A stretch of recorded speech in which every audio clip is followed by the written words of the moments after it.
Hello, you wonderful people, and welcome to another episode of Super-Fanta-Fi. This being a show where we talk about TV shows of the supernatural, fantasy, and/or science fictional genre. For today's episode, I'm going to talk about the latest episode of Supernatural, the latest episode of Legacies, as well as the latest episode of Evil.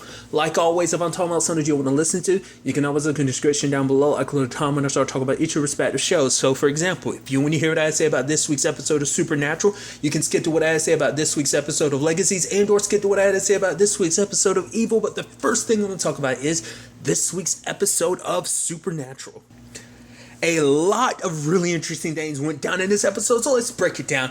Obviously, the whole point is trying to come up. Well, for one, we had that opening I thought was kind of pretty cute. Well, not cute, but the fact is, Eileen is fighting off against some vampires, or maybe just a monster in general. But the fact of the matter is she gets attacked, and obviously Sam shows up, and she's like, wait, what? Are you following me? He's like, what? No. And she's like, oh, she's like, and she's like, wait, are you worried about him? He's like, yeah. And it's like, it's actually super adorable because, I mean, to be fair, it's like, because she was basically saying, you don't need to worry about me. But it's like, well, to be fair, you did come back from the dead fairly recently. So obviously he's going to be a little paranoid about, letting you out of his sight. Because also when you actually think about it, when it comes to Sam's love life, hasn't always worked out. I mean, we can always take this all the way back to Jessica, her being like a repeat of, what happened to his mom. That's enough to cause some trauma in itself. But obviously, his love life hasn't always worked out in many different regards. And obviously, you're someone he cares about, and especially that caring it grew, and it was already something kind of before, but now that you're back and everything, as everything's getting escalating, because she's feeling it, he's feeling it too. Obviously he has his reservations about it. I even love that Dean ends up commenting on it later on. It's like,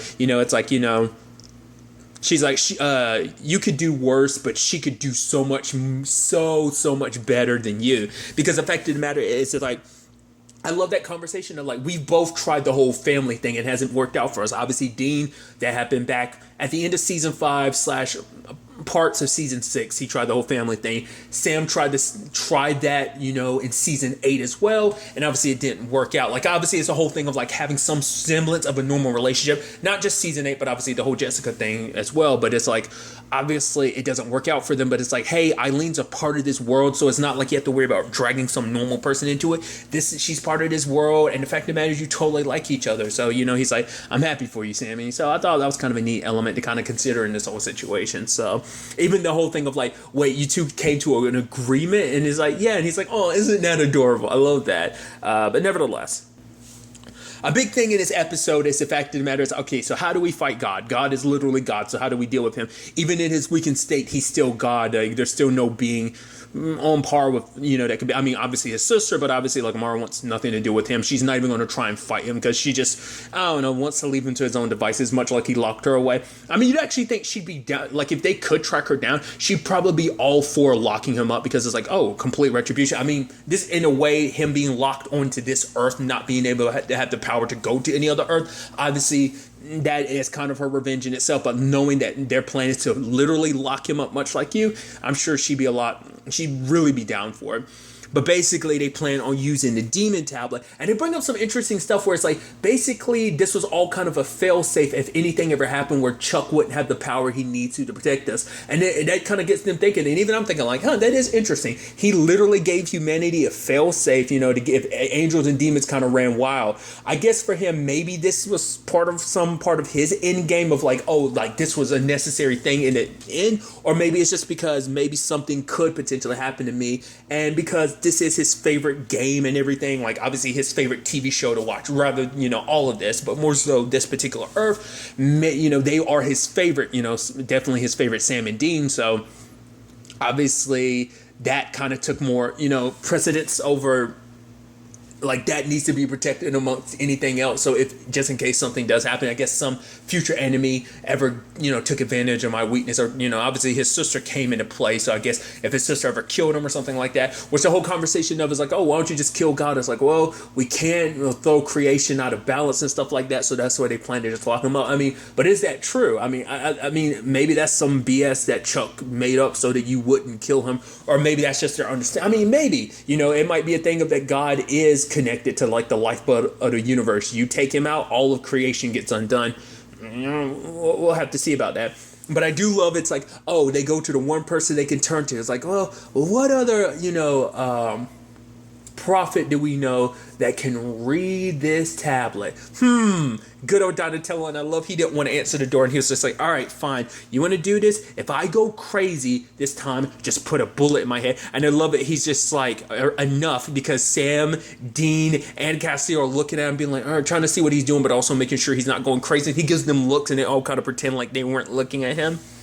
But obviously it was interesting because we got some stuff from, the scribe Metatron. He had written in, about basically God having some kind of secret, but basically because it wasn't God alone that locked away his sister. He needed his favorite son. And obviously Cassidy was like, well, this was after Lucifer fell. His favorite at the time would definitely be Michael, which is like, of course it would be. So I thought that was kind of pretty.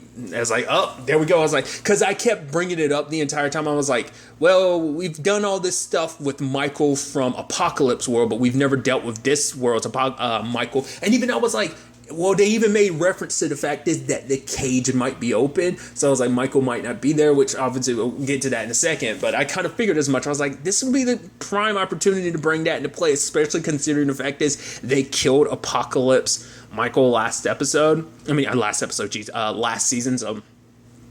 So there's that whole situation. And I love them having to basically explain that to. It's like, all right, so let's track down Michael. It's like, well, it's not that easy. He's actually in a cage because he possessed their Sam and Dean's half brother Adam, which obviously Sam was in the cage with him, who was possessed by Lucifer, and then there's that whole thing. And I love Donatello got so pissed. He was like, why can it never be simple with you guys? And then Chuck possessing him, and it's like, oh, you try and do this, let this go, which is so interesting because you've concocted this end you have for them, but you're making these threats. I guess the whole point is to push them, because obviously I think this is part of it. It's like, I'm the master villain, I'm gonna show up and make my threats. You being the heroes, you're gonna be so determined to be like, oh yeah, we're going to go down this path regardless. I'm sure this is still part of his manipulation.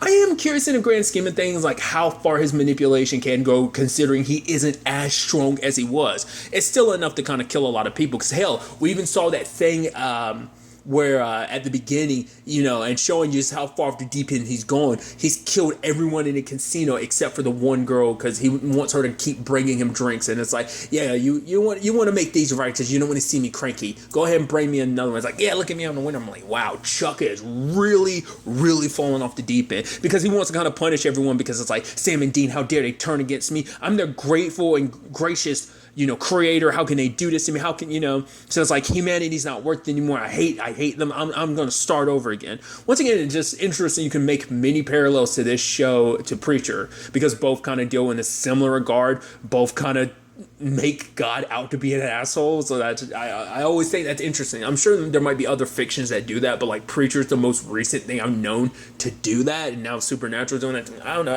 I think that's just such a neat element, making like, that's a powerful being an asshole. I mean, I think typically a lot of fiction makes powerful beings assholes, because you look at like the Magicians, the TV show does not shy away from being like, oh, all gods are assholes. So it's an interesting aspect. I mean, great power, absolute power corrupts absolutely type of situation. But regardless, but I love the moment they're like, yeah, Donatello, you probably should get out. He's like, oh no, you're telling me I should leave? Oh well, I guess I'll just pack up my stuff. He grabs the chicken, he grabs the jacket, and he bounces. It's like Donatello's like, I'm trying to get the hell as far away from you Winchesters as I can. And then they still kind of drag him in, and it's like, nah, man, you're not out of this, He's like, oh, great, yay me, I'm still connected to all this, yay!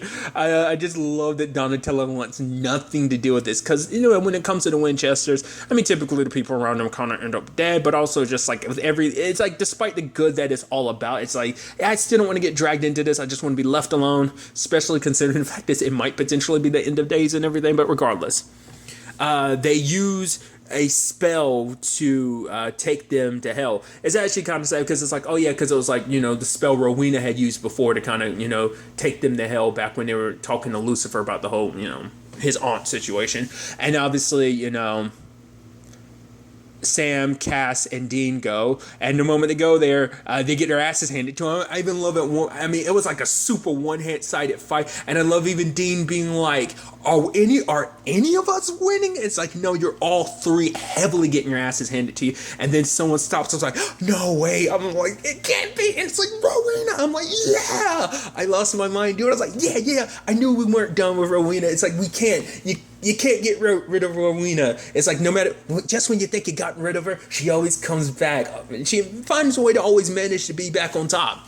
And in a big way, because now she's ruling hell. It's like, whoa, they gave you the throne? She's like, oh no, I do like always. I took the throne, and now it's like, oh, they kind of serve me and everything. I was like, dude, Rowena. It's interesting too, because we actually think about the fact is her and Lucifer have like the complicated situation that they did. Like, I mean, obviously there was the whole thing of like, well, obviously she has a complicated thing of she hates Lucifer and feared him because of what he did to her, but also just like, you know, there was something there before, but now it's like they kind of think that it kind of came full circle. And because it was a question I kept bringing up, because like the last time we saw any semblance of Hell's structure and hierarchy was season 13 when Asmodeus was like the last one. You know, being the Prince of Hell that took over the throne and everything, but after Gabriel killed him, like that was the last look we saw at Hell. And obviously stuff this season kind of was like, oh yeah, Hell's kind of been in a flurry, but like season 14 didn't touch on it at all, like what was really going on in Hell, at least not to my recollection. So to see like, oh, they have the hierarchies back in the final season and Rowena's running things, it is kind of neat to see things kind of come full circle. And I love it. They're like, oh, we need your help. It's like, well, obviously the gate, you know, all doors were thrown wide open. That includes the cage. So obviously Adam, you know, Michael isn't here. But it's like, Rowena, could you help us find him? It's like, sure.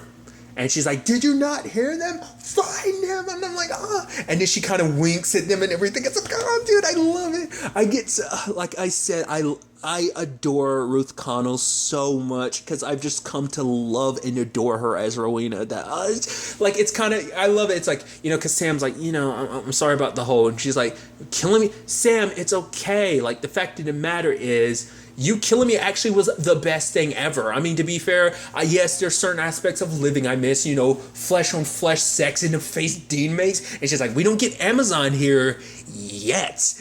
But she's like, the fact of the matter is, I'm in this place where people, you know, adore me, or rather fear me, but you know, so I love that. And even being like, oh, Sam, can you get me something else to drink? And he's like, yeah, sure. And I'm like, I don't know. And then she's telling, you know, she's telling Dean and Cass to kind of fix whatever beef they have, which obviously that's still an underlining thing. It's like, you need to deal with your issues, because, you know, if you don't deal with it, all you're going to do is walk away with regret. She's like, I, you know, made Napoleon short, which was just bitchy. I told Mick Jagger that he wouldn't be anything after we broke up. And then she says a sweet line of, you know, and then there's everything between me and Fergus Crowley. And it's like, I never had the opportunity to ever fix any of that. Is going, don't waste this chance while you have it. Which part of me, that's where I'm looking. I'm like, yo, we're getting all these shout outs here and there. I'm like, but what about good old Crowley? The fact is, I'm just waiting for the twist, because ever since season 12's finale, I was like,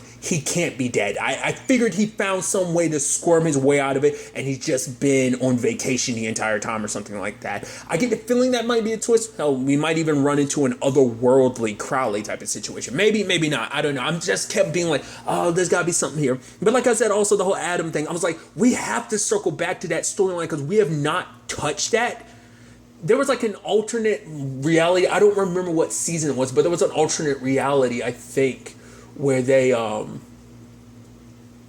there was reference to Adam because it was his dead body or something like that. Like, I don't remember what the context of it was, but it was like there was a alternate universal timeline or something where there was mention of Adam. It wasn't, I don't remember what the context of it was, but season 5 is technically the last time we've dealt with this world's Michael. Obviously there's moments where Lucifer referenced like, oh yeah, Michael, he's kind of a bundle of just kind of broken down mess. So, but what's really interesting is to see this Michael in comparison to the other Michael. The other Michael was a complete another psycho, because obviously he destroyed the world and everything, his world. But this Michael is a little different because he's actually splitting the body with Adam. Because the other Michael is like, the moment he got control of Dean's body, it was like, oh, like, yeah, he, you know, pretended to let Dean have control at moments and stuff like that. But more so than anything, like, Adam is like, oh, no, I shouldn't enjoy it. Like, obviously, this food doesn't really matter to me. You know, I've been locked up for like 10 years and stuff like that. But just like, oh, it still feels and tastes so good. And it's just like them actually having casual conversations like that. I'm like,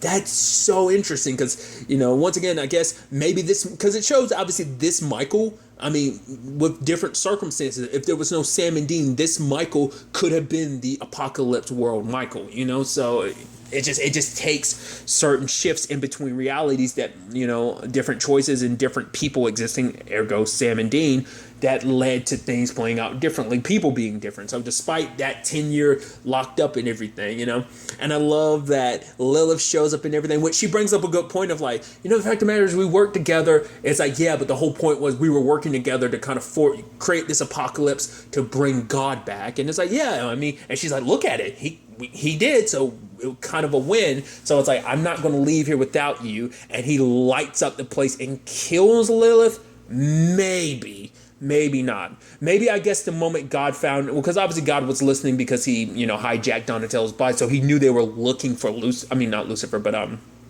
Michael. So of course they're going to be a little more. I'm sure that was what the whole point was, but I was curious, like, was he going to try to be like, oh, come on, son, be on my side. You know, you've always been my favorite. That type of situation, trying to get him on. I mean, because it's like the last thing you want, like, even as powerful as he is, I think it still probably would suck having your son against you, because the last thing you want is the Winchesters to have an archangel on their side. So there's that whole situation. So,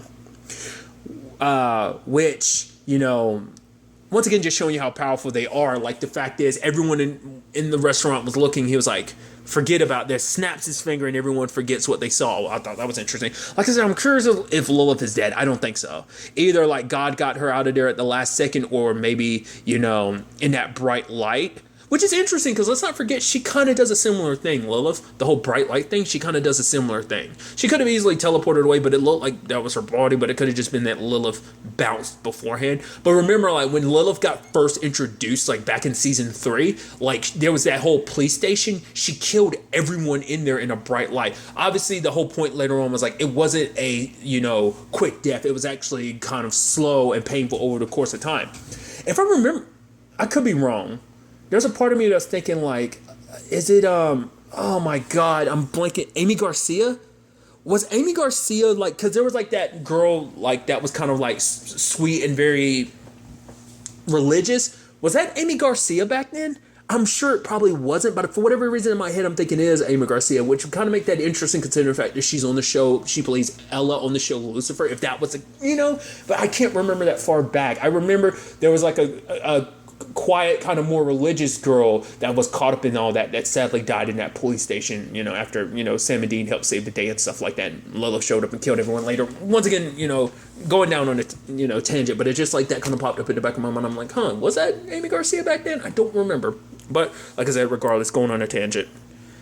Castiel, you know, calling out to Michael to convince him to meet, which obviously Michael has issues with Castiel, and it's like, oh, you're up here trying to trick me and lie to me, because he tried to tell him everything about God, but he didn't want to listen, and he's like, oh, I'm not here to beg, and it turns into, you know, a trap for an angel, which Sam and Dean pop up. Obviously, both Michael and Adam have issues when it comes to these three, because it's like, well, you kind of locked us in a cage for 10 years. And that's why they're able to communicate the way they are able to, because they made a deal, because like for all those years, they kind of only had each other, because there was no talking to Lucifer when, you know, with the whole cage situation, the time that they were together and that.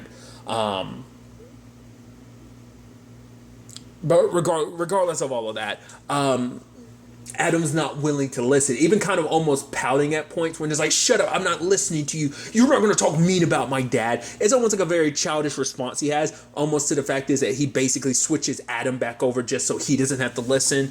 But I did like that it took Castiel kind of pushing, basically bullying him and be like, oh yeah, the fact of the matter is, I mean, isn't how messed up it is? Your dad's been controlling everything from the beginning, but the fact of the matter is, you weren't even a star player. You played such a small role, which you actually think about it in the grand scheme of Supernatural itself. The fact of the matter is how little of a role Michael actually played in the grand scheme of things. Even Lucifer has made way, way, way more appearances. Even if you add in the other Michael from the other Earth, Lucifer still made more of an impact on this series than him, and even been like, well, your brother was a smart one. Lucifer was a smart one after all. So I thought that was just so interesting. But it was so that Castiel could be close enough where it's like, okay, let me show you literally everything that's going down. Chuck's plan. The fact of the matter is, I even throwing in Jack, because I think that's kind of a little nod to be like, your nephew died. Your dad killed your nephew that you never got to really know and everything. Also, the whole thing of like, oh yeah, there was another version of yourself, which is like, wait,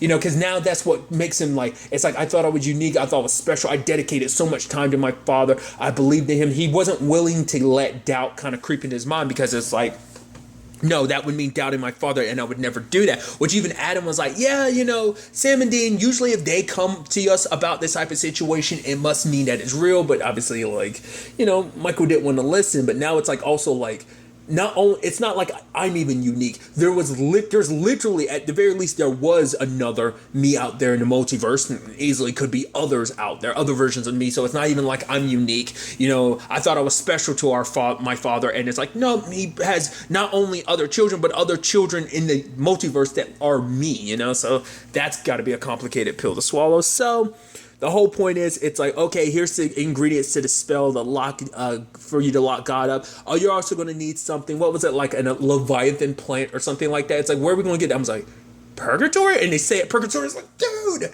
It's, once again, it's like Arrow and this kind of doing the whole thing of like taking us back to places we haven't been to in a long time. The last time we dealt with purgatory was after like season 7 / season 8, because season 7, obviously that's where the Leviathans were at. They were still in purgatory. After the last one died, it sent Dean to purgatory. And then I think the last time we dealt with purgatory was the whole Benny situation, which is interesting because obviously Benny's part of like the whole like endings that God is making. So obviously like we haven't seen Benny in a very, very long time. And in that particular case, it seemed like Benny had become human in some shape or form, just on what had been written there. But regardless of all of that, so they have to go there. Obviously, Dean apologizes to Adam because it's like, yeah, man, you're a good guy. It sucks what happened. I'm sorry we weren't there. Like, you're a good guy and you didn't deserve that. And obviously Adam was like, when do we ever get what we deserve? Which obviously that speaks so many volumes, because it's like,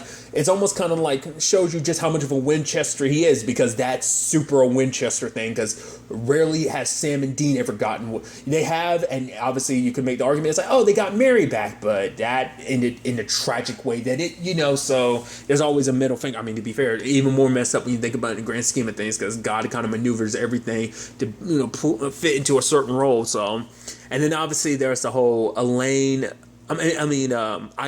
helping out that lady Sue. I was just kept being like, oh, that's too suspicious. I don't know. I'm thinking, for one, the timing's interesting, and I just kept thinking like, I don't know.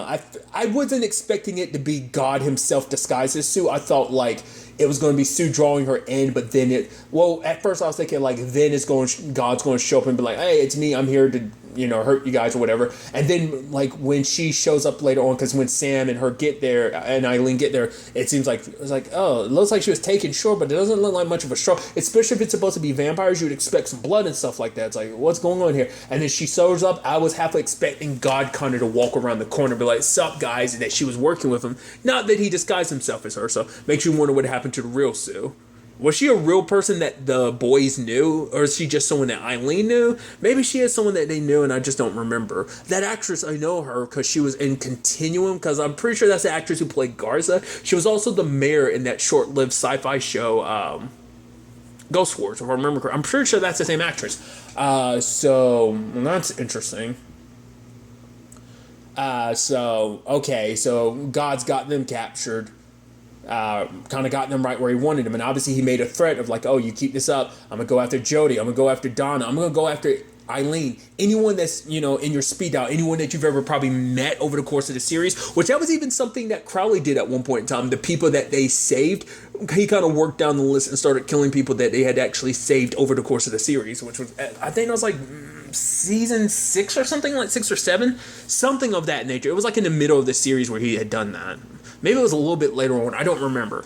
But it kind of seems like God might be kind of pulling a little bit of a plan in that regard. Obviously, a lot of things to kind of keep in mind. For one, Rowena being in hell, part of me is like, like that's probably just where she's gonna stay. But I'm curious to see, like, there's also part of me that's like, kind of was kind of hoping that her and Ketch is like, well, Ketch might have redeemed himself, but I mean, maybe it's a thing of like him going to heaven. So, which obviously maybe that'd be where we see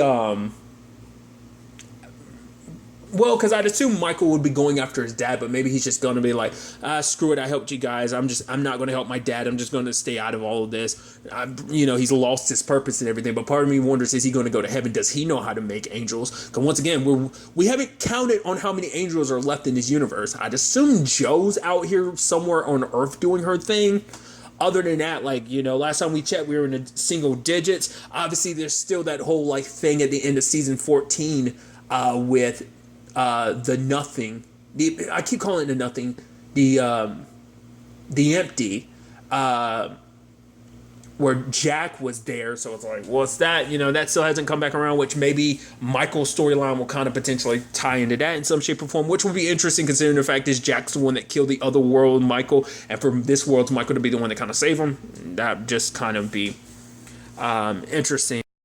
And then obviously there's the whole situation about like, well, what is Dean and Castiel going to do about the whole purgatory situation, which, like, in the grand scheme of things, I'm sure that was actually done on purpose, because like purgatory has a very deep connection to both Dean and Castiel, because Castiel, was all the Leviathans were in him at one point in time before they exploded and ended up killing him before he ended up getting brought back. And obviously, once again, there's the whole Benny situation, because obviously Dean was trapped in purgatory for a while. So it's just like, kind of see their story kind of head back in that direction for both of them, kind of their connection to purgatory. Like I said, I don't think that was an accident. That was probably on purpose. While also with the whole Chuck, Sam and Eileen situation, which is going to be interesting considering the fact is, that, I don't think he's going to do anything to them necessarily, because he wants, he has his story planned out. It has to play out in this perfect tragedy. So we'll have to wait and see where things kind of go on that front. Obviously, we'll be waiting a little while for Supernatural to return on January 16th. So I'm very interested to see, where the rest of the season ends up taking us. And now moving on to this week's episode of Legacies, a great episode. A lot of interesting things went down in this episode, so let's break it down. Once again, this episode just proves what I talked about. I think I've talked about this last season about Legacies, how tone-wise it's so different from the Vampire Diaries and the originals in a good way. The fact is, this show can be very lighthearted. In a way, I feel like the Vampire Diaries had its lighthearted moments, but I feel like, because I did any of the shows, I say like the originals, in my personal opinion, is probably like tone-wise the darkest of the shows.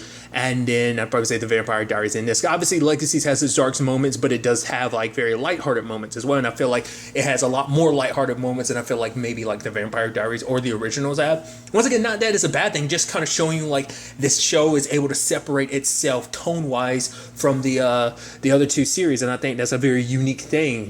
Once again, Legacies continues to kind of prove itself to be very unique. The fact is, getting that little title card, like, because this is the only show that's ever messed with its title cards. Like, the originals and the Vampire Diaries never did, because once again, they had a very serious tone. This one is a little, Legacies is a lot more playful, and I thought that was just kind of neat, because this is the second time they've done, because obviously they did it earlier this season, so for them to kind of fiddle around with that, I think it's kind of pretty neat. But it's starting to snow, and everyone at the Salvatore school is being like, treating it like it's Christmas. And I love that Rick shows up and he's like, no, something's going up here. But Dorian is like, yeah, well, you need to calm down. Here, you want some cocoa? And then the moment Rick drinks it, he falls under the spell. So that makes me think like, okay, so because it seems like Hope is the only one that's not affected. Part of me was wondering, is it because she hadn't drank anything yet? But part of me thinks it's because she hadn't like opened herself up to all the happiness and stuff, because she was kind of being a bit, a bit of a humbug to everyone else. I like stuff like this because like there's an episode in Haven that's kind of similar to this, because like Audrey's the only one that realizes it's like, you're saying that it's Christmas, but it's literally July. It's kind of like that same thing, and I like that because she's like, it's literally October, you guys are saying that it's Christmas, but everyone's kind of in high spirits and stuff like that. And I love that the one person that Hope can turn to is Lizzie, and I love that she's like, oh my god, it's like, oh, why don't you just go away for, you came back, yeah, we're all happy for you, Hope, now why don't you disappear for a while? And she's like, oh, you're still bitchy, thank goodness. And it's like, oh my god, everyone at the school, and she even hugs Lizzie because it's like, oh, thank goodness you're still bitchy, because the fact of the matter is everyone at the school is acting wild. And I even love Josie coming in like, no, it's all good, like, here's some cookies or whatever, because it's like, oh my god, I can't believe we fought, because Landon chose you subconsciously. Her being all like happy about it and saying it like that kind of was super creepy, even to the point Lizzie was kind of like, ugh. And Hope was like, yeah, go ahead, leave now, so it was just so weird to see literally everyone in just such high Christmas spirits and stuff like that. Even Caleb throwing snowballs and stuff. And like I said, Hope being like, what the hell is going on here? She even sees a Lark and Dorian, who are both wearing Christmas sweaters, and she's like, what the hell are you wearing? And what's even sadder, though, is like, obviously she sends Lizzie off. It's like, okay, you're the only one that's in your sane mind right now. With whatever's going down here at the school, I'll deal with it. You need to track down Landon, because the fact is we still don't know what it is that Malivore is necessarily up to. So I need you to, make sure that Landon's okay. So Lizzie kind of goes off on her own adventures. We'll get to that soon enough. But what I love is the fact is that Hope has no choice but to turn to the one person she doesn't want to turn to, and that's Clark. Which I was wondering how they were going to handle that whole, like, obviously he's in that fake Landon and faux Landon. I figured it'd be kind of an issue if he looked like that, but it's like, oh no, she fixed that and made him look like Clark. So that was pretty interesting. I was like, oh, that kind of fixes what I thought. It probably wouldn't be an issue, but something that could potentially turn into an issue if he continued looking like Landon. So they fixed that. But the fact is, he's kind of the only one that's, still kind of in his state of mind of like not being, under whatever hypnosis this is. And it's kind of interesting. Well, actually, sad when you actually break it down, like why, the holidays isn't the happiest season for Hope. It was at one point in time, but obviously, like, after all the family and people she's lost, she lost her mom, she lost her dad, she lost her uncle. Obviously, once again, she has a very complicated relationship with Elijah, but it's more so, losing Haley and Klaus. But she lost family, and, like, the Christmas holidays is just a reminder, of everyone else is able to celebrate what they have, and it's just a reminder of, what Hope lost, Which Clark can kind of understand, because he's like, yeah, basically with my father, with the situation I come from, I know all about loneliness. They end up having to join forces. He's like, the fact of the matter is, I've never even had a Christmas. So you give me this opportunity, I'll sacrifice myself to Malivore and everything, And he's up there. That is such an interesting thing, because we do see him chowing down on food and stuff like that. She's like, you really are the son of a bottomless pit. It's like, right. Would you even really get satisfaction from that? But then again, it's like, well, because it's interesting, because it's like your body isn't even real. Aside from you yourself being, what you are, the fact of the matter is you're in that fake Landon's body, so it's like you're even less human than before. You're already not human, and now you're even less human. So I don't know, but I guess it's meant to be kind of pseudo human. So it actually fills him up. I guess I don't know. It was just kind of an interesting aspect. But obviously everyone's kind of, giving out these, the whole wishes, so that, it's like, oh, write down these wishes so they can come true. And so obviously you have Clark saying that the person behind this is Krampus, and it's like, oh yeah, he's kind of the opposite of Santa, which is interesting, because like he's supposed to kind of fit on anger and all that stuff, like kind of negative emotions and stuff like that, where Santa's all about the positive stuff. You've been good, you get celebrated. Krampus kind of feeds off the negative, which is interesting. Well, I guess maybe that's why, because Krampus was kind of feeding off maybe Hope and Clark, maybe because everyone else was so happy, but maybe because they're so filled with happiness, the anguish and pain they might typically be feeling, that's what Krampus is potentially feeding on. They never really went into detail explaining like what Krampus was getting out of like the school being so holly jolly. But yeah, you had the whole situation with Clark trying to like wish for a savior, and it's like, oh, Krampus, you came to save me. Oh, so this was what my dad wanted. But Krampus proceeds to attack him. I love that Krampus literally cut him with that weapon, licked the blood off it, and threw it off on the ground, because I guess it was kind of like, let me get a little slice of you. Oh, that's good. And the wrapped their tongue around him, which is like, oh, that's super creepy. Side note, that design, it kind of reminds, I guess because just aesthetically, like this could kind of go hand in hand, but it kind of reminds me of Chilling Adventures of Sabrina. It seems like something you would see in that regard, because there was a demon during a Christmas special that takes place. It's technically part of season 1, or rather part 1, but it takes place between part 1 and part 2. I don't think that was Krampus. Yeah, it was definitely some other demon, but it kind of looked aesthetically similar. So that's what the design of the monster just makes me immediately think of Chilling Adventures of Sabrina. But once again, tangents and all that. But regardless, its tongue got cut off. So it's like, hey, it's been dealt with. And obviously, to get everyone's help, Hope has to be the Grinch. Which I totally skipped over the fact that she had a suspect list. One was like Frosty the Snowman, Heat Meisner, the Grinch. Oh, there was another one on the list that I was like, oh my God, I love that she was kind of getting holiday suspects and stuff like that. I loved it. But the fact that she kind of had to crash the party, she ended up like breaking all like the lights and smashing the food and stuff and destroying the record player and be like, yo, idiots, get your mess together. The fact of the matter is, there is no Santa Claus, and kind of just by dampening their spirit, she kind of gets them to snap back a little bit to who they were. But the sad thing is, she kind of did it in front of the little kid. Was it Pedro? And it's like, oh, he comes running. It's like, oh, right. There are little kids at this school and everything. It's like, nice job destroying the Christmas spirit. I mean, even though it's not Christmas and this is all part of some Malivore monster thing, it's just, that was just kind of like it kind of broke your heart a little bit, because you're like, oh, right, because they're youngins here, so it's like, oh. And I love Alaric being like, right, we got to get to this. And so they all end up showing up together. I even love that when this Krampus is surrounded by the entire school, which is it's so interesting. You rarely see instances of the entire school coming together to defeat one monster. I mean, I think the last time we saw the entire school kind of really come together at all was kind of like during season 1's finale. I think that was kind of like it. But I love Pedro comes up with like a sharpened cane, and I love that Josie takes it from him and pushes him back, and he's like, no, I got this. And it's like, oh, it looks like they killed Krampus. But it's like, oh, why is everyone such high spirits? Oh, because Santa Claus was in his sack. I was like, wait, what? Did not see the Santa Claus, because we saw the bad movies like, who's it going to be? Oh, man, it's going to be some twist. Not the twist I was expecting. It's like, wait, this is Santa Claus? And even making a joke that he remembers Alaric's name, because, oh, you don't come across a name like Alaric. And it's like, oh, I know your name, Hope Michael St. I was like, oh my God.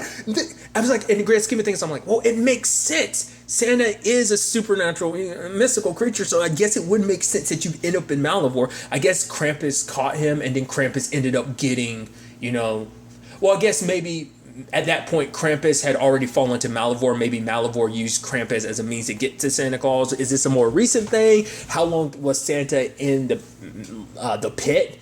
I'm curious. It makes you wonder, is it a more recent capture? Which is, once again, the fact is this show can have such fun, because you would never get this in the originals or the Vampire Diaries. Literally, this says that Santa Claus is canon to the Vampire Diaries universe. The same universe where Silas and Klaus, the entire Michelson family in particular, Damon Salvatore, Stefan being a Ripper, all that exists in the same universe as Santa Claus. That's just such a trippy thing. And then, like, the fact of the matter is, like, Santa Claus, like, pulled up his, like, overall straps and was like, no, this is mine to handle. And then, like, Hope was about to jump in, but Alaric's like, no. This looks like it's personal. I'm like, this is going down. Santa is literally going punch for punch with Krampus, even like dashing all over the place, using some super speed. I'm like, this is happening. This is real. Holy crap. And then Krampus is like, it's like a super fight between Krampus and Santa. Like, we got superpowers involved here. And I love Hope throws the sickle to Santa. He cuts open Krampus and reaches in and grabs his heart. It's like, that's super hardcore, dude. It was so good. I was like, wow, once again, this is happening. So it's pretty impressive. God, once again, knowing that Santa Claus exists in this universe is nuts, dude. But aside from all of that, you have the fact is that obviously there was that little gift, Josie, it's like, oh yeah, she asked for the perfect gift for her dad, and lo and behold, opens it up, and it's a little thing, the one that they had thrown away for Vardamus, being like, oh, like headmaster or whatever, but now it says headmaster, it says, Alaric's name. It's like, oh, so it's like, is this their official way of kind of bringing him back into the fold? Because obviously the school needs a new principal, and it's like, obviously he's the most qualified. Obviously there was some, complicated situations that led to him leaving, but it's like, obviously this is where he's needed, and it's honestly where he wants to be. So I thought that was kind of pretty sweet. I mean, maybe that wasn't meant to be an official thing, but maybe it's them kind of, I think it was. Part of me was thinking about reading too much into it, but I'm like, no, I think it is straight up just what it is. So I thought that was neat. Then Caleb sees that, like, it's like Santa's got like a cool car, and it's like, wait, he's like, this is yours? I was like, yeah, but I still enjoy the classic, with the reindeer and sled. But it's like, Caleb's like, yeah, man, I've always wanted a car like this. It's like, oh yeah, that's the thing about dreaming, and he hands it to Caleb, and it's like, Caleb's like, ho ho yeah. I'm like, dude, this is nuts. Okay, so things kind of end up on, and it was even interesting that even despite all of this, that there was a bridge gap between Clark and Hope, despite everything, because I think for Clark, it made him finally realize, because like he's done so much for his dad, because everything literally his entire existence has been for the purposes of kind of being there for his dad, a mean to an end for his dad. And so for him, it's a situation of, it's kind of all he's ever known and all he's ever lived for. So, but I guess for him, it's like, well, I'm going to do this because, I want to prove that, he wants to kind of stick the middle finger to his dad, because it's just kind of all that you do. But I think there's also some part of him that, obviously spending time with, he spent time with Hope both inside of Malivore and now out of it. And for him, it's just kind of like he found some kinship. And, it's actually kind of sad, because it did seem like, in the end, he is trying to be a good guy, and he's trying to enjoy the last bit of his time, even talking with Hope, saying Merry Christmas to her, and she's saying Merry Christmas to him. So Clark doing the right thing.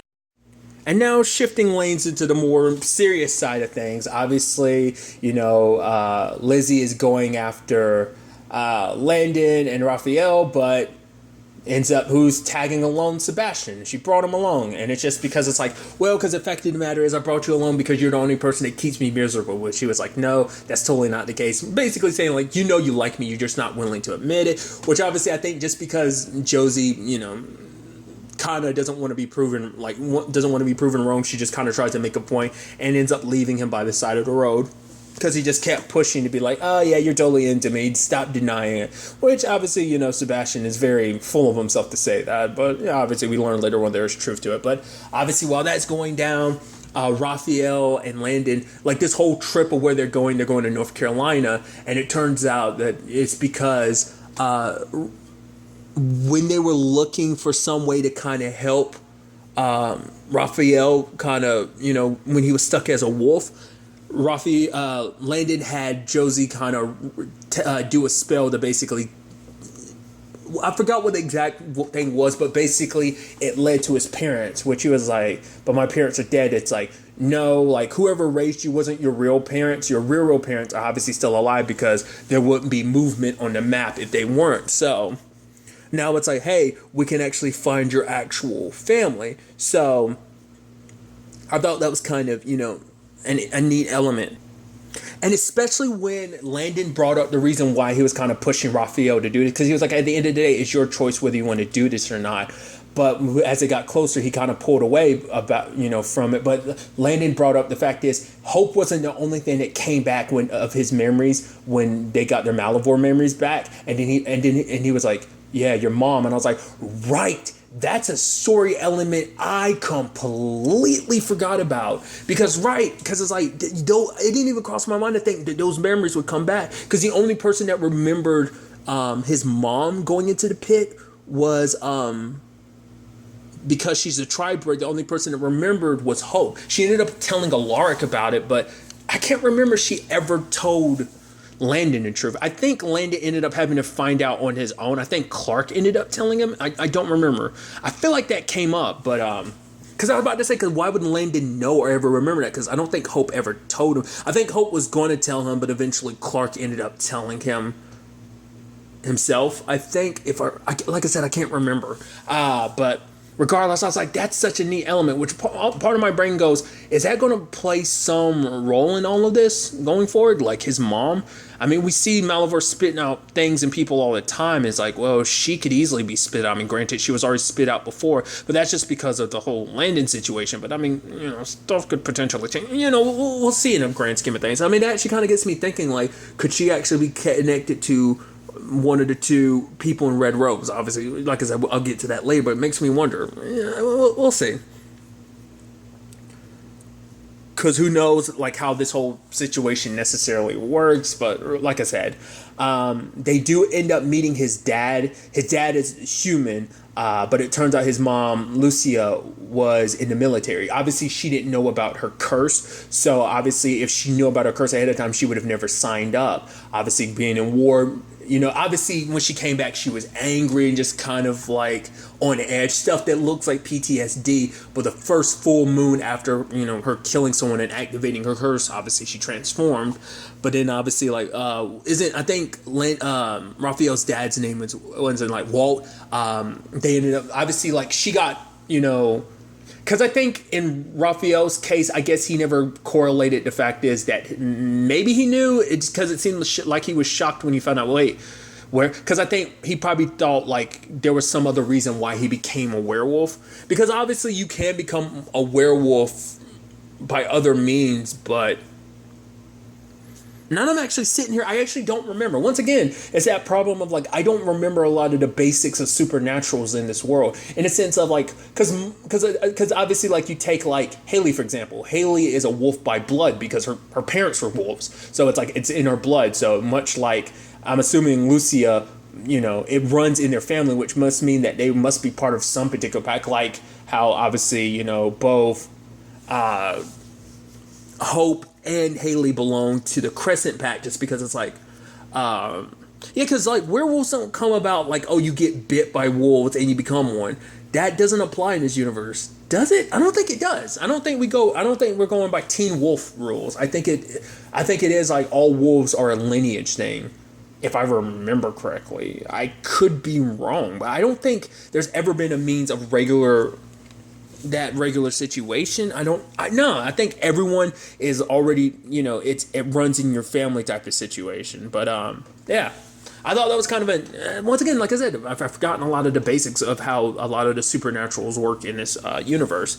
But yeah, Landon basically, and that's the sad, complicated thing where it's like Landon wants to try and protect all the people he cares about. This was about not like, he's like, oh, Raphael obviously followed him, but I think he knew like, all right, if Raph's following me, the fact of the matter is I got to find a way to kind of basically shake him. So he wanted to help Raphael find some family, because it's like, I don't want him to be stuck with me, because he doesn't want to get anyone he cares about involved in all this. This is his way of trying to protect them, And it like, yeah, it hurts, and yeah, I might not say what I need to face to the person, but for him, it's like, I need to help them because it's the only means of, keeping everyone I care about safe. In this particular case, that'd be Hope, that'd be Josie, everyone at the school, and Raphael, especially because now Raphael's reunited with his family. I think, for Landon, it's like he couldn't fully, well, obviously there's a complicated thing with his dad, but obviously, like, he never had an opportunity to spend a very long period of time with his mom. Their time together was obviously very short-lived, so he wanted to give,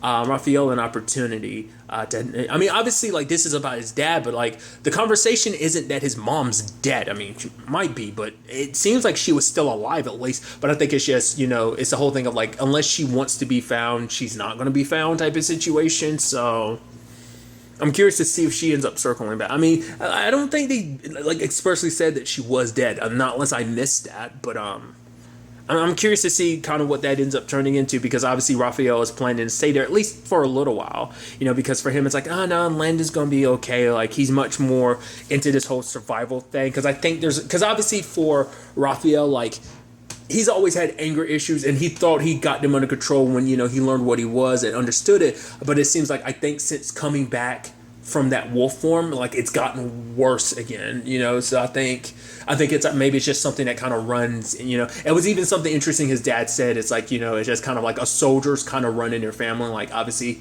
Lucio was, a soldier, and so obviously kind of to a certain extent Raphael's too, so maybe that's kind of where that anger comes from. Like I said, it'd be interesting to kind of dive deep into their family history. They ended up bringing up something I thought was kind of interesting. They made a reference to something last season I thought was kind of neat, where it's kind of like, come on Landon, last time you tried to reunite a child with their father, it didn't work out right. It's like right, the whole MG situation, that was super nasty. That did not go well. So, but once again, it was the whole thing of like, if you have the opportunity, you have to try at the very least. It might not work out, but you have to at least try, because you don't want to spend your entire life wondering what if, what could have been type of thing, So obviously, Lizzie, is trying to convince Landon to come back.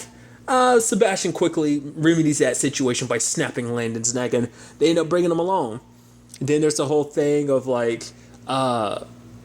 Sebastian fixing a tire, and he takes his shirt off and everything, and Lizzie's trying not to look. She's like, put your shirt on. And, it's like, ooh, it's like Sebastian's in really good shape. But it's the whole thing of like, oh, admit it, you're into me and everything. Because the reason why she's kind of pissed at him more so than anything, because for her, it's like, you made me feel crazy. Which Sebastian was like, oh, maybe we both are. Because the fact of the matter is, I fancy you, and you kind of fancy me. She's like, tis is, and she's like, tis not, and back and forth, and then things kind of get a little rough, and he's like, oh, don't forget that I'm dangerous, and she's like, no more talking. Basically the whole thing was like, actions speak louder than words. They proceed to make out and obviously do more, and it's like, whoa. But I did think it was. I'm curious to see what they end up doing with the whole Sebastian thing, especially because the way they've set him up. Because for him, it's like, the fact of the matter is, he's like, the world can be a cruel place for those it deems broken. And for him, the Salvatore School, it seems like a place. Yes, it's aggravating, but it is a place that feels like home, because it's a place that you can feel accepted. Obviously, it's like, if you're a supernatural, it's the one place in the world where like you don't have to hide who you are. You can basically embrace it. So, and if it also means being close to Lizzie, I think that's also another, bonus to the whole situation. So I thought that was kind of a neat element. Obviously, Landon comes back. I kept waiting. I was like, oh, we're going to get a twist where it turns out that's not actually Landon. But no, it is Landon. And before he could say anything to Hope, he has to talk to, Josie, because he at least owes her that. And he talks about the fact is, it's like, I'm kind of lucky to kind of basically have a partner like you, and you're perfect. Like, obviously he's saying all this stuff to kind of try to make it easier, but she's like, you have feelings for Hope. And he was like, but it doesn't make me regret anything that happened between us. The fact that he's like, he didn't expect things to be this hard. And I think that speaks volumes of how much it matters. Because if it was easy, that meant there was no real love there. But the fact is that it hurts, that it is hard to do this, I think proves that, that what they had did mean something. But the thing is, you can't change how your heart feels. Like, the fact is, he does love and care for Josie, but he really loves Hope. Hope is kind of, the one and everything. And the same thing applies for Hope when it comes to Landon. Obviously, Josie and, Hope kind of buried a hatchet potentially last episode. That doesn't mean there was still some... Obviously, there was some stuff still buried deep inside because, Hope was still... Josie came in, obviously, but like, oh, no, I can't believe we let that whole Landon thing get between us. But it's like, that's probably still going to be an issue going forward. It's kind of interesting because, like... Lizzie's obviously been the one that's kind of had a little bit of issues. Obviously, Josie's kind of been the more stable one.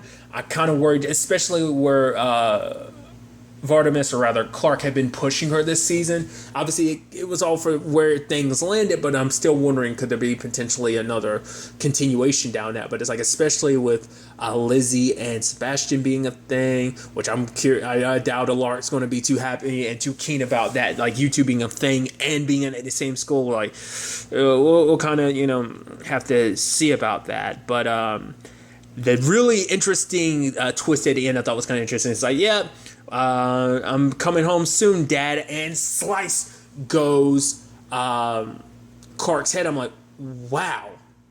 And well, because let's not forget, because he's not like, because the fact is he is basically in a human body. So I think that is officially him being dead, which is actually very heartbreaking because it's like I said, he made a switch at the end.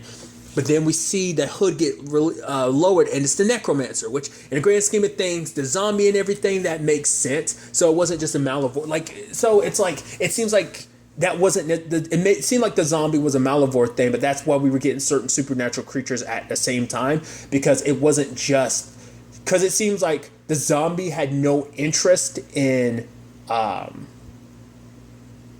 Landon, nor did the, what is it? Oh, God. The Sphinx last episode neither had. So it seems like they have their own motives.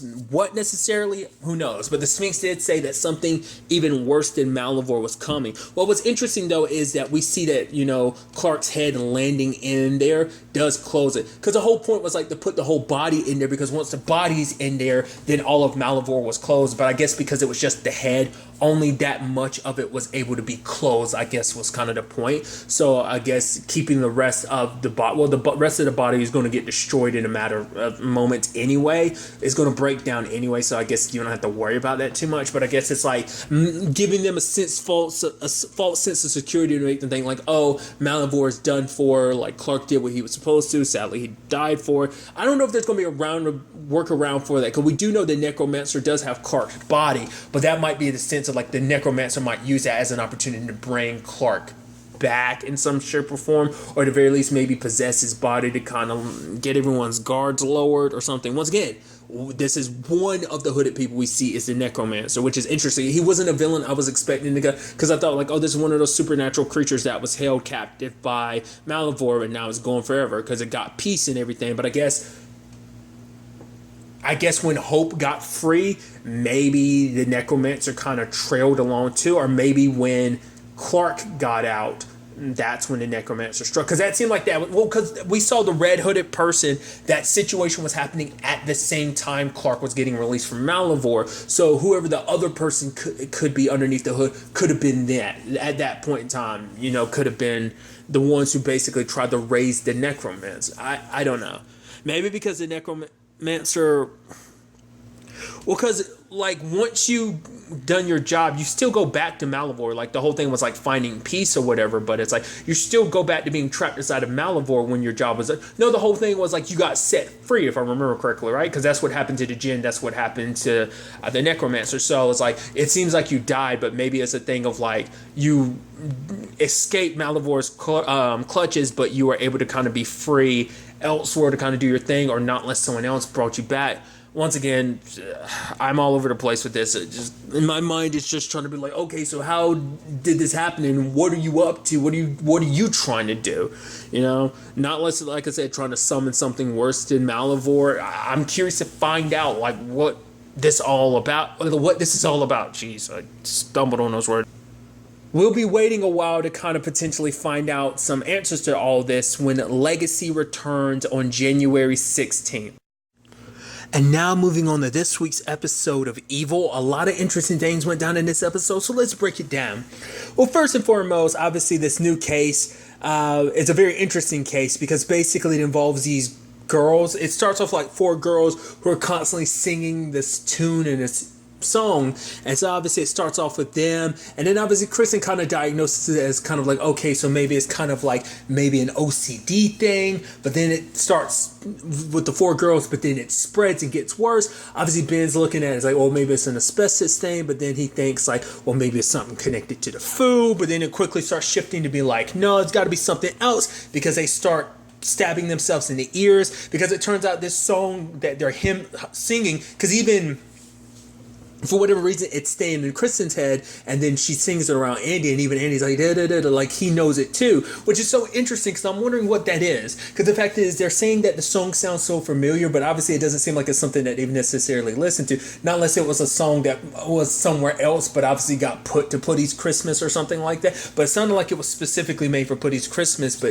it seemed like they remembered it even. I mean, it's probably kind of like similar to the George thing, like Kristen never saw the movie that George came from, yet she thought she did, because she's like, oh, that must be where, you know, George came from, but I don't think so. You know, it seems like something filled in after the fact. You know, like I don't know what to kind of really make of that. So I just thought that was kind of an interesting situation, because also it seems like this all follows an influencer named Melinda's, and she kind of does like these like beauty and like fashion tutorials type of situation, and basically she has like this Melinda's challenge situation, and like obviously you have to listen through, and in the background you hear like the Putty Christmas song, but then like it's like, oh, you know, she's having to watch it for her job. I even love Andy being like, man, your job is weird. The fact that you have to do this, because obviously this might be connected to these girls who ended up stabbing their ears, because obviously like it wasn't the food, because a lot of the girls don't eat the vegetables, which was kind of potentially been looked at as kind of the issue. But it's like they mainly just eat fries. They've never heard the song, but they go to this, you know, Melinda's, like a lot of the girls watch this. And obviously there was even a point that, you know, Kristen was, you know, wondering if her daughters were,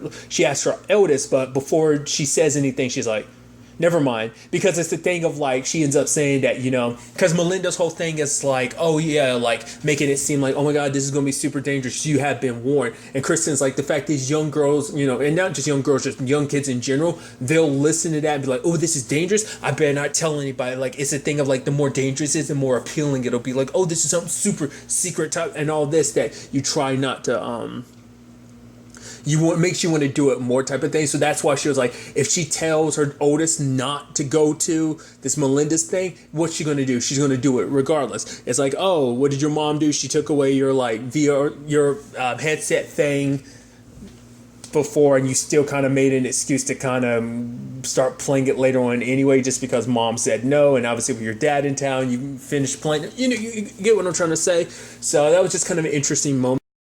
But obviously you have, you know, Kristen watching the video all the way through, trying to see what happens. So does Ben, as well as David. What's interesting though is we only saw David and Kristen do the whole Melinda's challenge 3 times thing, because you have to say it 3 times after you make it to the end of the challenge. We never saw it with Ben, but that's just because Ben's like the biggest, like, nah, this isn't that, it ain't nothing supernatural. So he never took it as that. But the moment we start like all of, you know, Andy and Kristen's children start going like, what was that sound? It's that voice. I was like, the moment that happened, I was like, oh, it's a frequency thing. Like, I got it before the show revealed. I was like, yeah, it has to be a frequency thing. And then it gets revealed, yeah, like it's something only apparently kids under 16 would be able to hear. Because it's a thing, if you're unaware, basically the older you get, I mean, this has always been my understanding, but basically the older you get, obviously the less frequencies that that you can pick up. Like, there's a specific sound, like I think it's like this little screeching sound, this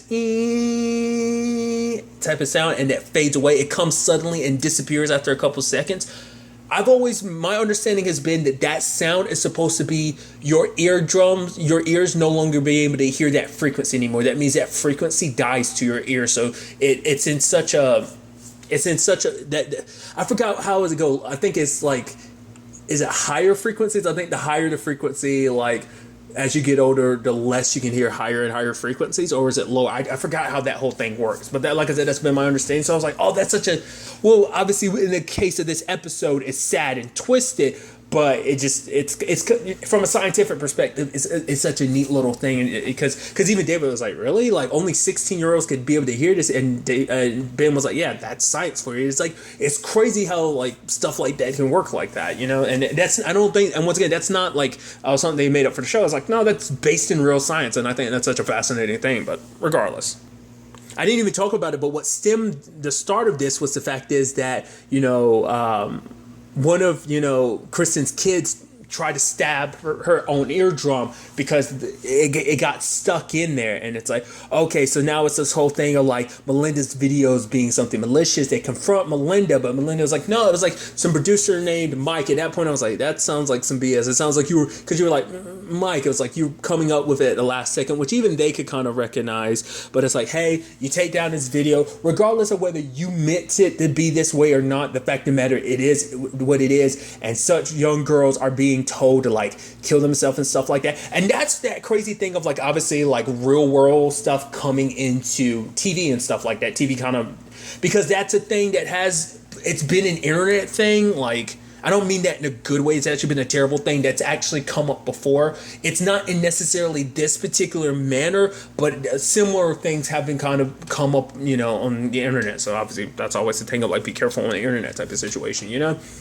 And so it was really, you know, obviously a very disturbing aspect. Obviously it's an aspect that's kind of disturbing that, you know, that happens in real life as well, sadly. But Melinda ends up going to the producer and everything, and like she shows up at the place and we don't see them at first. I'm like, it's Leland, isn't it? And it's like, of course. It's like he's got his hands in all kinds of evil. Like he was doing the whole incel situation. Hell, even at one point we see that there's someone in a bag, and it's like, what the hell is that about? What? I wasn't sure what to make of that, but I guess like maybe, well, because obviously we know last episode his whole plan for Sebastian super didn't work out. But obviously, you know, I guess like I guess he's working on multiple avenues, like the incel thing. He's probably still working on that while finding something else to do. Or maybe none of the incel stuff worked out. Or maybe just after that whole thing, maybe he did go searching, but he's like, Sebastian was a good candidate, but none of these others match up to that. It seemed like he had found some potentials by the end of the last episode, but, you know, maybe his mind changed. Whatever the case may be. Like I said, I just think he's kind of a sower of chaos. So he kind of taps into that evil in people, and, you know, or at very least use people to, you know, spread evil. Because in this particular case, it's like, Melinda, like, where were you at follower wise? It was like, 2,000, now you're at 2 million. Recognize the fact is that I'm the one that kind of helped make that possible for you.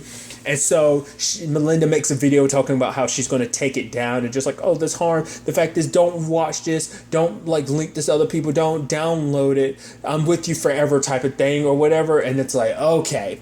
Which obviously real world thing, and obviously, you know, there are real world parallels to that where you're just like, that's too real, dude, in the sense of like, the fake tears and everything, like, I'm just, it's like, wow. And even, you know, Ben, Kristen, and David recognize this as, man, this video is just going to get more popular, and obviously it's just doing what she wants it to. It's like, yeah. I think on the internet we call those apology videos. So obviously some are sincere, others seem very fabricated, you know. So this kind of falls into that category, you know, just like, I don't know. Like I said, you could definitely see the real world parallels in certain regards. You're like, it's not really a jab at anyone in particular. It's more so jab at what is kind of like, people mean this, obviously, what is considered a trend.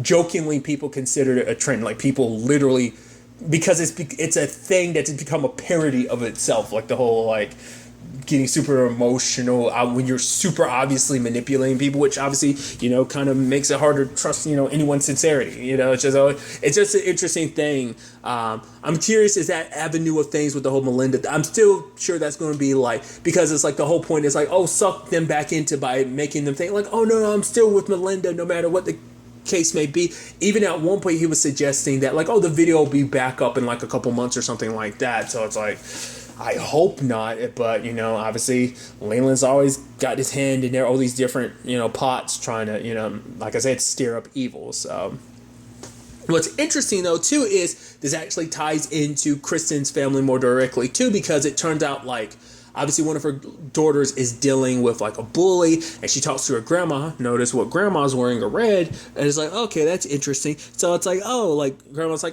take a brick and smash her in the face, and it's like, what? It's like, yeah, right here in the nose. She'll be a little bit, but it's okay. And it's like, I can't do that. It's like, yeah, pick up the rock, hit her in her face, and just drop the rock, and no one knows. They'll think it was your fist, and Sammy will leave you alone. And it's like, interesting advice. Obviously she follows through and it kind of works, but obviously her parents tried to talk her out of like, no, you don't do that. Kristen confronts her, but she's like, actually no, I didn't tell her that. What? Me, I never tell her that. So you're calling her a liar? It's like, no, but it's like, I never said that to her. Which then part of my brain start going supernatural conspiracy where I'm like, wait, was that actually not your grandma? I mean, was it kind of that little girl from like the Halloween episode? I was wondering if it was kind of like that type of thing of like, they thought that was Brenda when it wasn't. I was wondering if it was kind of a similar thing, you know, but it's like, no, because notice that later on when Kristen is talking to her mom isn't wearing red. So I'm like, maybe there's that's definitely something. And I was like, maybe there's some other angle to this. But then like grandma comes in and talks to her, you know, her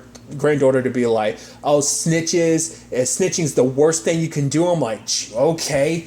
let's warp perception, and then it comes out like, oh yeah, Leland, which yes, I'm not surprised by. I talked about that before. The person Andy walked in on her having sex with, it totally was Leland. The fact is, that's why she was like, yeah, Super, don't tell Kristen about this. Obviously, that's a secret that he's keeping, but eventually it might turn to the point Andy gets tired and it's like, oh yeah, and it's like, I caught your mom with this guy. It's like, what did he look like? This, and it's like, Leland, you know. But he's the one that gave her the advice to give to her granddaughter. I think it's a situation of, obviously, like, once again, he kind of seduces you. He kind of pulls at those darker threads inside of you. Like, he kind of presents the evil to you and kind of slowly feeds it to you, like, almost like, he tries to feed things to you like it's your own idea type of situation. So that was kind of an interesting situation kind of set up in that regard. Kind of, obviously, we're kind of on the more, like, depressing things, so let's kind of get a little more lighthearted. It is kind of neat, the whole exchanging of gifts and everything like that. Like, you have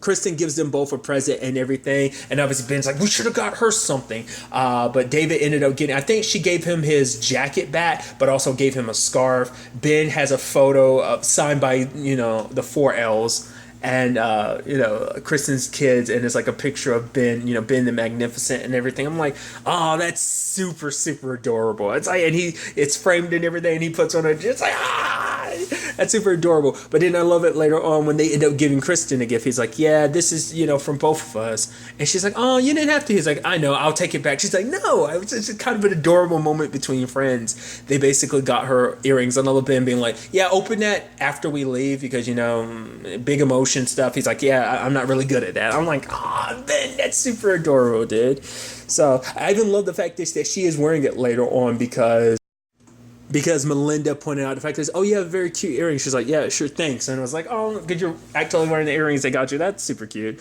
Part of me had worried. I was like, oh, is that going to turn into an issue for Andy? Maybe not. They didn't make a point of it. Doesn't mean it won't be a point later on, but still. So there's all that going down. Then there's a whole situation with David, who is obviously going to, you know, to confession, and confessing for the fact is, I've committed a sin.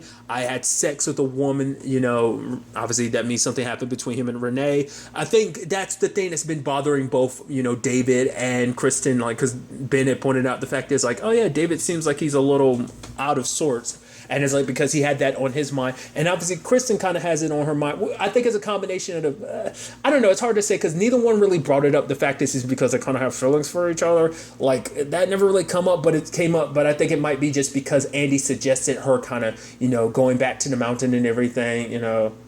Kind of going back to climbing and stuff like that. So I think potentially leaving this job behind, especially because now she's wondering like, oh, why do I do this job? Like, why did I decide to pick this job, you know, this particular line of work? So now it's like, now thinking about kind of going back to what she was doing before, like I said, climbing, and Andy will be the one to stay behind with the kids and everything.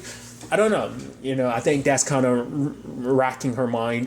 And obviously, like I said, with David, it's this whole Renee situation. Because it's like, yeah, this is the sister of my fiance. It's like, oh. But it's like, well, his fiance she died years ago. But for him, I think it's the thing of like, no matter what, that's still like my sister. That was basically my sister-in-law. So me sleeping with her is a betrayal to like my relationship to Julia. I think it's still that. But I think obviously the bigger issue is the fact is, because he is training to be a priest and you're supposed to be celibate, so that's what he more so has an issue with, I think. But I think it's a combination of like, oh, you're kind of technically like family, and I feel like I'm betraying Julia by being with you. Like, if I was with someone else, maybe it wouldn't be as bad. I mean, obviously the only other option would be Kristen, but obviously she's married, and that's kind of a big no-no. That'd be a big no-no as a priest. I mean, for one, you're being celibate, but you're also destroying a marriage, you know, and that's, you know, marriages, you know, come from a religious angle too, you know, in the church and everything, you know, so it would look really, really bad. But David gets like, you know, someone draws like a heart on his car, but it was from the inside and not the outside, and had an arrow through it. He has a letter left on his pillow, and he, you know, confronts Renee, and she's like, that's not my handwriting. He's like, I know it's not, but you can recognize whose handwriting it is. I'm like, oh, it's Julia's. And she's like, wait, you think I wrote this? You think this is some sick, twisted way for me to use my dead sister kind of against you or something like that? But it's like, Nope. It turns out that is not the case because both of them are kind of being used and played in this situation because someone took pictures of them being together and sending it to both of them at the same time. Because at first she's like, "Why are you doing this?" But he's like, "I'm not doing it." She's like, "Wait, what? What's going on then?" So now it begs the question, who was doing this and why? But then you have David at the end. Now that's a crazy way to end this off with David getting stabbed at the very end. So part of me was wondering, I was like, is that guy supposed to be an incel? But I don't think so. Like I said, it just might be just of a different circumstance. Like I'm sure that Leland was behind this in the first place because remember that's what he wanted Sebastian to do anyway. Cause some collateral damage by killing people at the group, but more so than anything, the main target was David. So he's got a hard on trying to kill David. Obviously, David fights back, even takes the dude's knife and stabs the dude with it, but the dude ends up managing to get away in the end.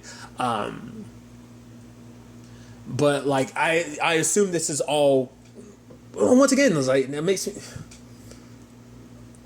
I think he does want David dead, or at the very least, he wants to hurt him. Like, obviously, this is all some twisted game, and obviously, they're still unaware that Leland is behind all of this. I actually didn't even catch on to it, too. Like, I forgot, because, like, her daughter had said that, like, the whole message was about joining an army, which, obviously, that army might be the 60. It might be a thing of, like, be our army of evil type of situation. I wasn't sure what to kind of quite make of that. That's my immediate interpretation of it. We'll kind of have to wait and see about, more to that. But the fact is, the guy who stabbed him, it makes me think that it had to be him that was actually taking the photos, not unless it was actually Leland himself. I'm wondering, did he kind of well, because we know at least the dude that was training Sebastian was a cop, so who knows what kind of people Leland was able to draw. I mean, to be fair, that cop was one of the 60, because he's like, oh, this is one of my 59 other friends, but it's like, so who's to say that guy wasn't one? I doubt it, but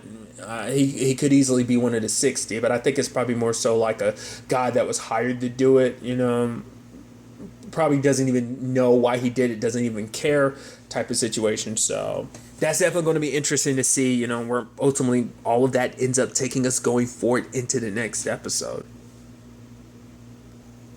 But really, that's all I'm going to talk about. To the next time we meet, be happy, be safe, live life to the fullest, and enjoy it. Good day and goodbye.